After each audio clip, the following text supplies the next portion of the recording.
entrepreneurs. How are you guys doing today?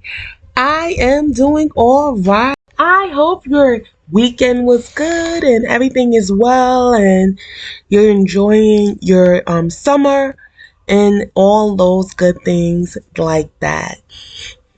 Today we are going to talk about how small businesses can survive the post-pandemic economy.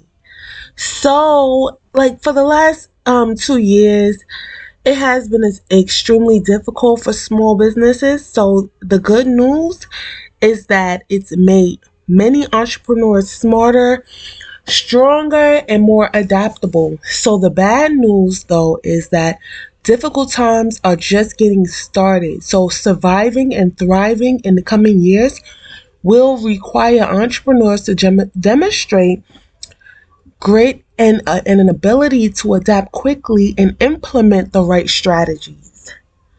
So, in today's society, we are facing some new times that we've never been through. And now is the time to come together and join as a union to help one another, right? So let's just go through some things today that can help your business grow and stay afloat in these economic times, okay? In the time that we went into the pandemic, we all were home, and a lot of the businesses that the big corporations and stuff were allowed to stay open while the small businesses had to close. And that really did a number on some of these small businesses, and a lot of the big corporations were allowed to stay open, so they thrived through the pandemic. Businesses like Target, etc. So in this time frame, also we noticed that a lot of the businesses were allowing the employees to work remotely. And so during that time, some employees were seeing that, they had more of a free range. And they also, the ones that stayed with the companies, demanded more of that free range for their schedule. And there were some that left and did gigs, and then there were some that started their own businesses. So these are the times that we are in, and those of us that are and were entrepreneurs want to sustain our position as an entrepreneur. We want to basically not give up on what we have going on, because it is hard. It is difficult. And there is an inflation going on, so supply and demand is totally different from what we've experienced at any time, And so now, on the top of all of this, the business owners are faced with skyrocketing inflation, which hits them on two fronts. First, it causes the cost of everything to go up, eroding purchasing power and making consumers more cautious. And second, it reduces buying volume and frequency, which slashes small business revenue. And the situation is especially troubling when you consider that roughly a certain amount of GDP is a consumer driven. And at the same time, we're faced with the supply chain crisis, which affects small businesses, big businesses, and consumers alike, but in different ways. And the problem for small business is that since big business buy products, supplies, equipment, and raw materials at much of a greater volume, they get to cut to the front of the line. And this often leaves small business owners without what they need to run their companies. So what we are going to tap into today is how we can still survive during the post-pandemic economy. It is important to optimize your workforce. That means making sure you have the right people in the right roles in order to maximize productivity, efficiency, and employee satisfaction.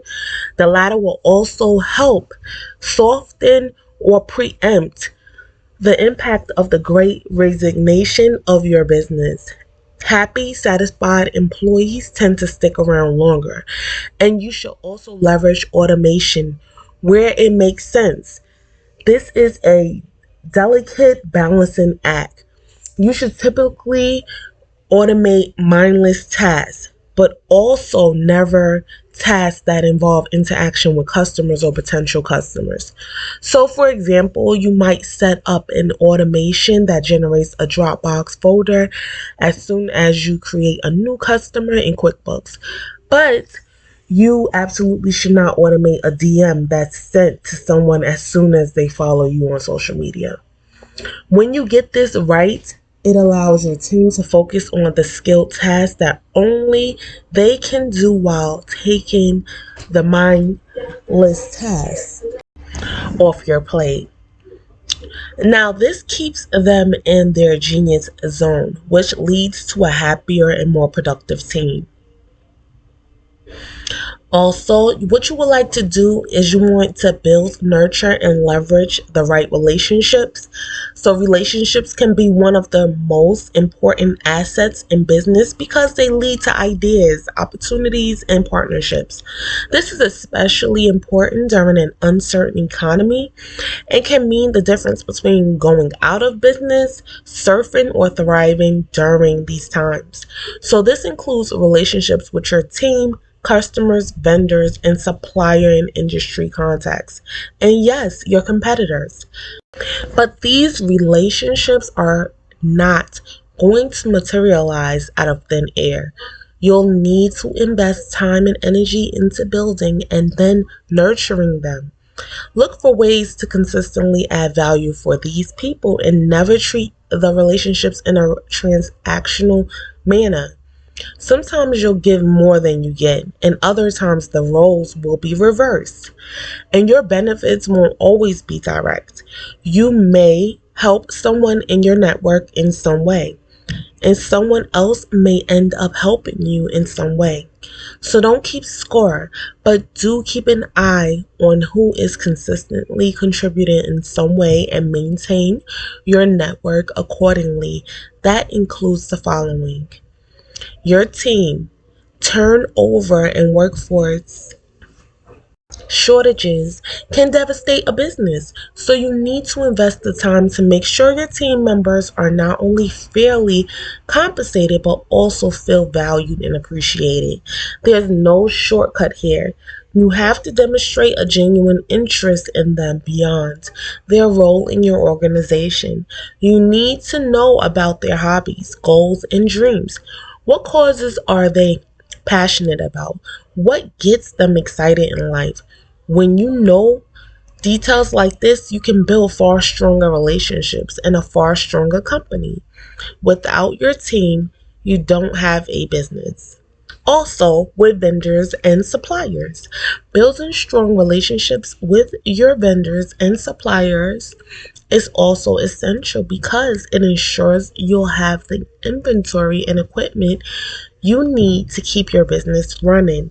It's especially important to broaden your pool far beyond what you currently need because you may need it to draw from when supplies dry up due to, say, supply chain issues. Smaller companies can build their own list using Google and spreadsheet, but larger companies may want to use a purpose-built platform with up-to-date data, especially when needing to filter vendors by various criteria. Also, customers and clients. When customers and clients know that you truly care about them, it creates a more loyal relationship that can better withstand the challenges in uncertain economic times. The specific approach will vary by industry. Your brand positioning and the type of size of client you serve But the key is staying in touch with them and consistently providing value in a non-promotional way. That might mean occasionally sending them a truly useful and memorable gift, actionable information, leads, or business, or something else that's actually for them, not just thinly veiled marketing. Remember, they are marketed to all day, every day. So your efforts here have to be both useful and authentic. Overall, economic conditions are vital, but we also have more tools at our disposal than ever to weather what's out of our control. So don't panic, adapt, survive, and thrive. Guys, thank you so much for tuning in to our podcast today. I do appreciate the new subscribers and also the new listeners on our podcast app. Thank you very, very much. Your support is truly appreciated. And thank you for tuning in today. Have a blessed day. And we'll see you again, God willing, tomorrow. Bye bye.